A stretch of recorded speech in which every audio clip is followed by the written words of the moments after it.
فاتح بیت المقدس سلطان صلاح الدین ایوبی رحمۃ اللہ علیہ۔ قسط نمبر 7۔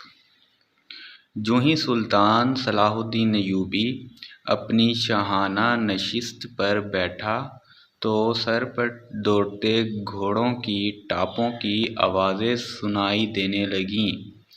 گھوڑے جب روشنی میں آئے تب اس نے دیکھا کہ 4 گھوڑے دائیں سے اور 4 بائیں سے آ رہے تھے۔ ہر ایک پر ایک ایک سوار تھا اور ان کے پاس ہتھیار نہیں تھے۔ وہ ایک دوسرے کے آمنے سامنے آ رہے تھے۔ صاف ظاہر تھا کہ وہ ٹکرا جائیں گے۔ کسی کو معلوم نہیں تھا کہ وہ کیا کریں گے۔ وہ ایک دوسرے کے قریب آئے تو سوار رکابوں میں پاؤں جمائے کھڑے ہوئے۔ پھر انہوں نے لگامیں ایک ایک ہاتھ میں تھام لی اور دوسرے بازو پھیلا دیے۔ دونوں اطراف کے گھوڑے بالکل آمنے سامنے آ گئے اور سواروں کی دونوں پارٹیاں ایک دوسرے سے الجھ گئیں۔ سواروں نے ایک دوسرے کو پکڑنے اور گرانے کی کوشش کی۔ سب گھوڑے جب آگے نکل گئے تو 2 سوار جو گھوڑوں سے گر گئے تھے ریت پر قلابازیاں کھا رہے تھے۔ ایک طرف کے ایک سوار نے دوسری طرف کے ایک سوار کو ایک بازو میں جکڑ کر اسے گھوڑے سے اٹھا لیا تھا اور اسے اپنے گھوڑوں پر لاد کر لے جا رہے تھے۔ ہجوم نے اس قدر شور برپا کیا تھا کہ اپنی آواز خود کو سنائی نہیں دے رہی تھی۔ یہ سوار اندھیرے میں غائب ہوئے تو دونوں اطراف سے اور 4 گھوڑے آئے اور مقابلہ ہوا۔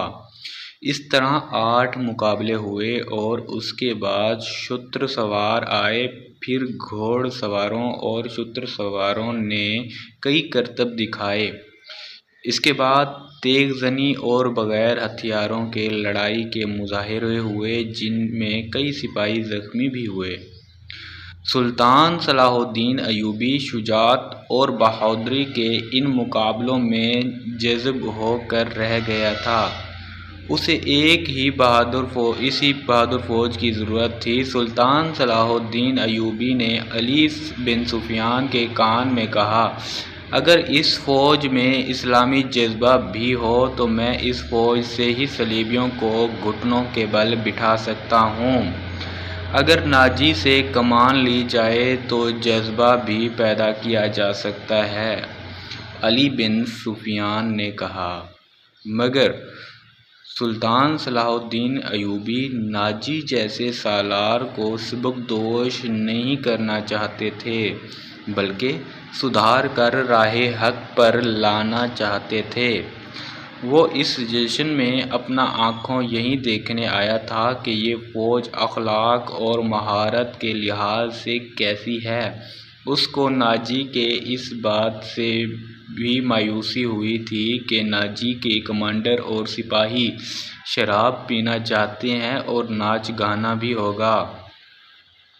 سلطان صلاح الدین ایوبی نے اس درخواست کی منظوری صرف اس وجہ سے دی تھی کہ وہ دیکھنا چاہتا تھا کہ یہ فوج کس حد تک عیش و عشرت میں ڈوبی ہوئی ہے۔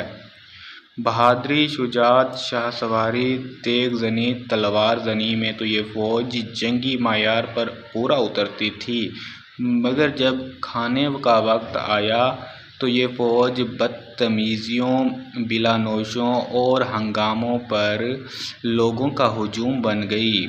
کھانے کا انتظام وسیع و عریض میدان میں کیا گیا تھا اور ان سے ذرا دور سلطان صلاح الدین ایوبی اور دیگر مہمانوں کے کھانے کا انتظام کیا گیا تھا۔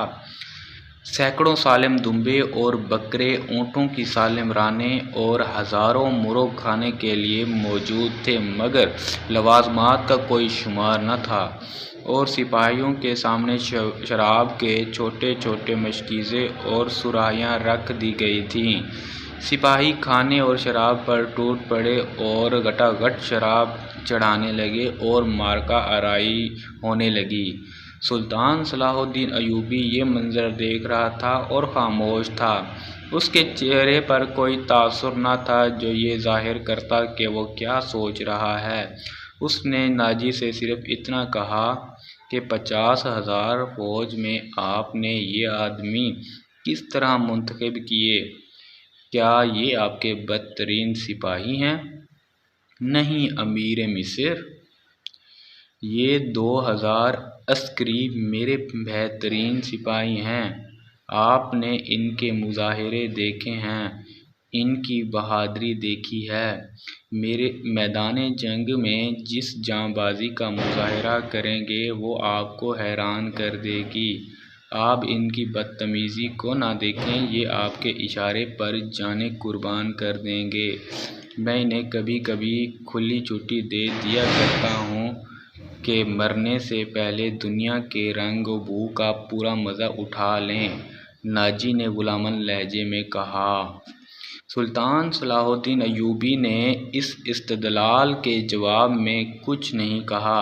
ناجی نے جب دوسرے مہمانوں کی طرف متوجہ ہوا تو سلطان صلاح الدین ایوبی نے علی بن سفیان سے کہا، میں جو دیکھنا چاہتا تھا وہ دیکھ لیا ہے۔ یہ سوڈانی شراب اور ہنگامہ آرائی کے عادی ہیں۔ تم کہتے ہو ان میں جذبہ نہیں ہے، میں دیکھ رہا ہوں ان میں کردار بھی نہیں ہے۔ اس فوج کو اگر تم لڑنے کے لیے میدان جنگ میں لے گئے تو یہ لڑنے کی بجائے اپنی جان بچانے کی فکر کرے گی اور مال غنیمت کو لے گی اور مفتوح کی عورتوں کے ساتھ وحشیانہ سلوک کرے گی۔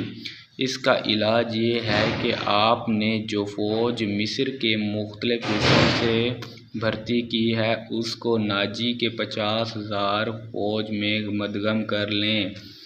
برے سپاہی اچھے سپاہیوں کے ساتھ مل کر اپنی عادتیں بدل دیا کرتے ہیں، علی بن سفیان نے کہا۔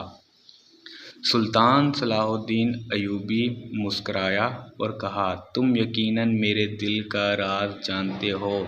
میرا منصوبہ یہی ہے جو میں ابھی تمہیں نہیں بتانا چاہ رہا تھا، تم اس کا ذکر کسی سے نہ کرنا۔ علی بن سفیان میں یہ وصف تھا کہ وہ دوسروں کے دل کا راز جان لیتا تھا اور غیر معمولی طور پر ذہین تھا۔ وہ کچھ اور کہنے ہی لگا تھا کہ ان کے سامنے مشعلیں روشن ہوئیں۔ زمین پر بیش قیمت قالین بچھے ہوئے تھے۔ شہنائی اور سارنگ کا ایسا میٹھا نغمہ ابھرا کہ مہمانوں پر سناٹا چھا گیا۔ ایک طرف سے ناچنے والوں کی قطار نمودار ہوئی۔ 20 لڑکیاں ایسے باریک اور نفیس لباس میں چلی آ رہی تھیں، ہر ایک کا لباس باریک چوبا سا تھا جو شانوں سے ٹخنوں تک تھا۔ ان کے بال کھلے ہوئے تھے اور اسی ریشم کا حصہ نظر آ رہے تھے جس کا اگلا پارٹ اگلی ویڈیو میں